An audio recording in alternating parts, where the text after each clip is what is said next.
హరే కృష్ణ. మీరు ఇక్కడ చూస్తుంది మల్టీ లేయర్ క్రాప్. ఇది సుమారుగా 10 సెంట్లలో తీసుకొని మేము చేస్తున్నాం ఈ వ్యవసాయం. అయితే ఇక్కడ అన్ని రకాల కూరగాయలు మేము 8 రకాల కూరగాయలు వేసాము. ఇక్కడ మీరు చూసినట్లయితే ఫస్ట్ క్రాప్ టమాటా వేసున్నాం. టమాటా సుమారుగా మాకు ఇప్పటికీ 200 కేజీల దాకా వచ్చింది.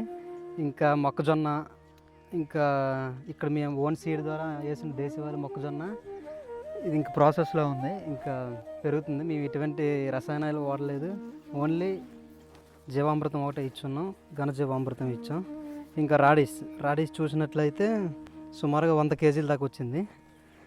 ఇంకా బంతి పువ్వులు ఇవి ఒక ఎర్ర పంటలుగా వేసున్నాం. దాంతోపాటు ఇక అక్కడ చూసినట్లయితే పెసర మొక్కలు, ఈ పెసర మొక్కలు ఎక్కువ నైట్రోజన్ ఉండడం వల్ల ఈ పక్కన టమాటా ఉంది, ఇది పెసర. దీనికి కావాల్సిన పోషకాలు నైట్రోజన్ ఈ పెసర మొక్క ఇస్తుంది టమాటీలకి. దీనివల్ల ఈ కాపు ఈ విధంగా వచ్చింది మాకు. ఇంకా మీరు చూసినట్లయితే ఇది మొక్కజొన్న కూడా ఎటువంటి రసాయనాలు, బయటను చూస్తే మనం మొక్కజొన్నకి చాలా రకాల మందులు వాడతారు, కానీ ఇక్కడ మనం ఎటువంటి వాడకన్నా ఈ మొక్కజొన్న బాగా పెరుగుతుంది. ఇంకా బంగాళదుంపలు ఉన్నాయి, క్యాలీఫ్లవర్ ఉంది. బంగాళదుంపలు ఇంకా అది తక్కువ వేసి ఉన్నాం.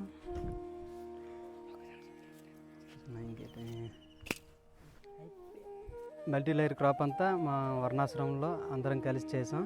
ఇది భగవంతుడికి నైవేద్యం పెట్టి భగవంతుడికి పెట్టిన తర్వాత మేము తీసుకోవడం జరుగుతుంది. హరే కృష్ణ.